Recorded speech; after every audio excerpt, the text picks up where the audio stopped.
नमस्कार दोस्तों, जय श्री राम, जय बागेश्वर धाम। दोस्तों, आज के इस वीडियो में हम आपको बताएंगे कि शाम की पूजा का सही समय क्या होता है, शाम को दीपक कब जलाना चाहिए और दीपक जलाते समय हमें किन नियमों का पालन करना चाहिए। अगर हम शाम को दीपक जलाते हैं तो क्या हमें स्नान करना आवश्यक है, मतलब शाम की पूजा बिना स्नान किए कर सकते हैं या नहीं कर सकते हैं, और शाम को घर में कितने दीपक प्रज्वलित करने चाहिए, कहाँ-कहाँ दीपक प्रज्वलित करना चाहिए, दीपक जलाने का मंत्र क्या होता है, घर की परेशानियों को दूर करने के लिए और किसी विशेष मनोकामना को पूर्ण करने के लिए दीपक किस प्रकार से प्रज्वलित करना चाहिए। दोस्तों, आज की जो वीडियो है वह पूरी तरह से संध्या वंदन पर आधारित है।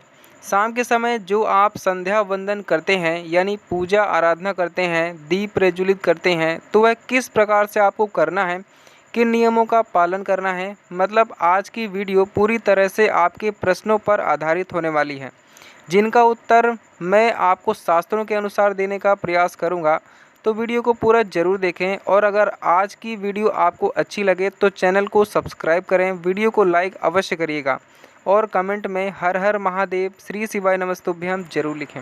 तो चलिए शुरू करते हैं। दोस्तों, सबसे पहले बात करते हैं कि दीपक प्रज्वलित करने से पहले, मतलब शाम को पूजा करने से पहले क्या स्नान करना आवश्यक है।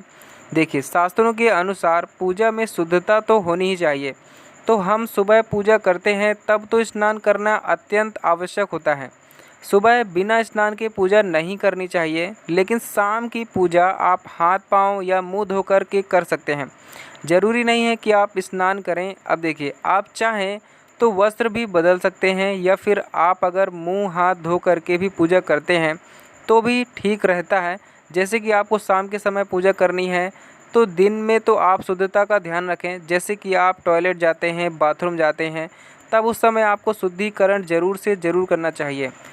और चाहें तो आप स्नान भी कर सकते हैं। जैसे कि गर्मियों के दिनों में आप शाम के समय स्नान करके पूजा करें तो ज़्यादा अच्छा होगा, लेकिन अगर आप चाहें तो आप हाथ पैर या मुंह धो करके भी पूजा कर सकते हैं। तो आपका अगला प्रश्न है कि शाम की पूजा में दीपक किस समय जलाना चाहिए। तो देखिए, शाम को पूजा का ठीक समय प्रदोष काल का समय होता है, मतलब जिस समय सूर्य अस्त हो रहा होता है उस समय हमारे घर में दीपक प्रज्वलित हो जाना चाहिए। अब जैसे कि आप लोगों के प्रश्न आते हैं कि कितने बजे दीपक जलाना चाहिए, तो शाम को सूर्यास्त का समय यानी मौसम के हिसाब से अलग अलग होता है। जैसे कि सर्दियां चल रही होती हैं तो 5:30 बजे तक भी सूर्य अस्त हो जाता है। जैसे गर्मियों का मौसम है तो 6:30 से 7 बजे के बीच में सूर्यास्त का समय होता है।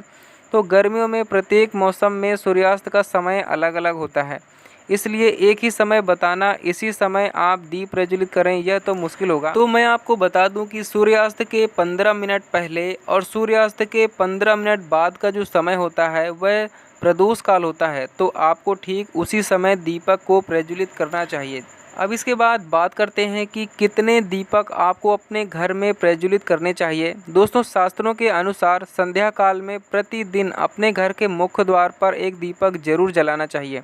इससे क्या होता है कि शास्त्रों के अनुसार शाम के समय संध्या काल में माता लक्ष्मी और उनकी बहन दरिद्रता दोनों भ्रमण पर निकलती हैं। तो जिस घर में मुख्य द्वार पर दीपक प्रज्वलित होता है उस घर में महालक्ष्मी प्रवेश कर जाती हैं, और जिस घर में मुख्य द्वार पर दीपक नहीं जल रहा होता है तो उस घर में दरिद्रता प्रवेश कर जाती है। तो इसलिए माता लक्ष्मी का प्रवेश आपके घर में हो, इसके लिए घर के मुख्य द्वार पर एक दीपक जरूर जलाना चाहिए। और हाँ, घर के मुख्य द्वार पर जो दीप प्रज्वलित किया जाता है संध्या काल में, इसके बहुत सारे फायदे शास्त्रों में बताए गए हैं। दोस्तों, शास्त्रों के अनुसार संध्या काल में जिस घर के मुख्य द्वार पर दीप प्रज्वलित होता है उस घर में किसी भी प्रकार की नकारात्मक ऊर्जा प्रवेश नहीं करती। कोई भी वास्तु दोष आपके घर में हो, अगर मुख्य द्वार पर दीप प्रज्वलित करते हैं तो समस्त प्रकार के वास्तु दोषों से आपको मुक्ति मिल जाती है।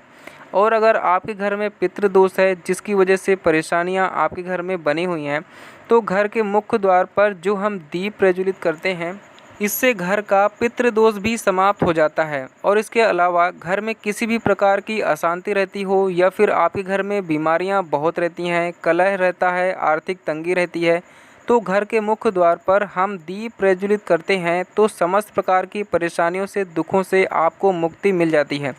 इसलिए घर के मुख्य द्वार पर दीप प्रज्वलित करना अत्यंत आवश्यक होता है।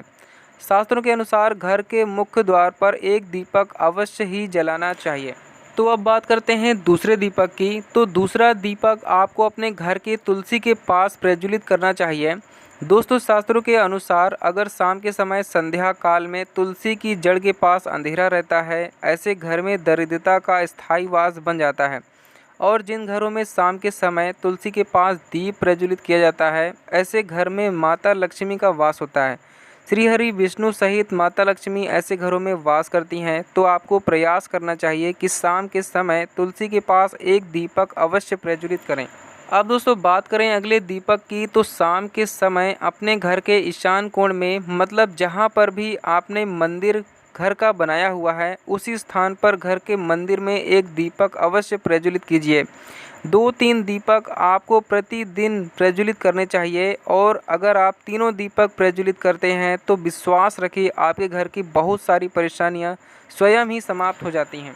और अब बात करते हैं अगले प्रश्न के बारे में, जो आप लोग हमेशा प्रश्न आते हैं कि दीपक किस चीज़ से प्रज्वलित करना चाहिए, सरसों का तेल डालें या फिर नहीं, या फिर तिल का तेल डालें, या किसका प्रयोग हमें करना चाहिए, या शुद्ध गाय के घी का प्रयोग करना चाहिए। तो ऐसे प्रश्न आते हैं। तो देखिए, शास्त्रों के अनुसार सरसों के तेल का दीपक हर जगह प्रज्वलित नहीं करना चाहिए। सरसों का तेल कड़वा तेल कहा जाता है। इस तेल का दीपक हम प्रज्वलित करते हैं शनिदेव के लिए। अगर आप दीपदान करते हैं शनिवार के दिन, तो आपको सरसों के तेल का दीपक प्रज्वलित करना चाहिए।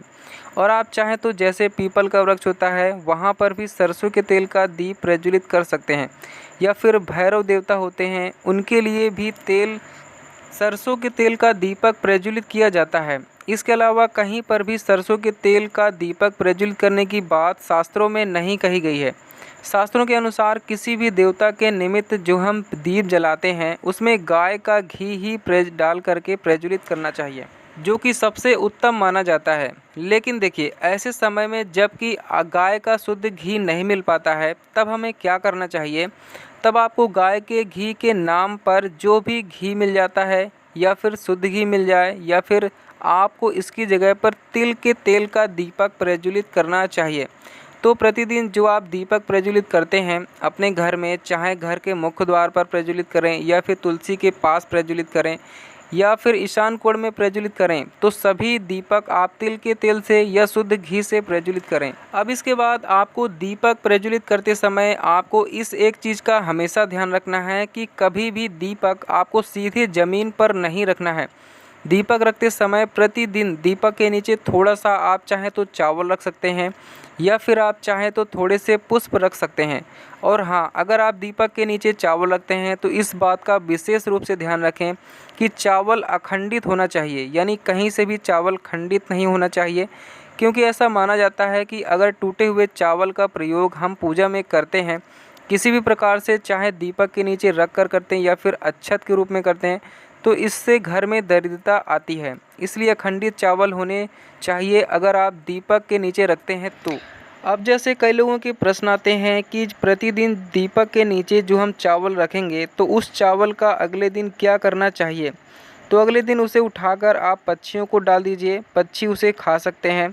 और घर में जो आप ईशान कोण में दीपक प्रज्वलित करते हैं, मतलब घर के मंदिर में जो दीपक जलाते हैं, उस दीपक को आप किसी भी पात्र में भी रख सकते हैं। जैसे कि एक छोटी सी प्लेट ले लीजिए, उसी प्लेट में दीपक रख करके, लेकिन सीधे ज़मीन पर आपको कोई भी दीपक नहीं रखना है। इस बात का आपको विशेष रूप से ध्यान रखना है। तो दोस्तों, आज की यह वीडियो जिसमें शाम की पूजा से संबंधित, शाम को दीपदान से संबंधित संपूर्ण जानकारी मैंने आपको शेयर की है। उम्मीद करता हूं कि वीडियो आपके लिए उपयोगी होगी। इसके अलावा भी अगर आपका कोई प्रश्न है तो कमेंट में ज़रूर लिखें।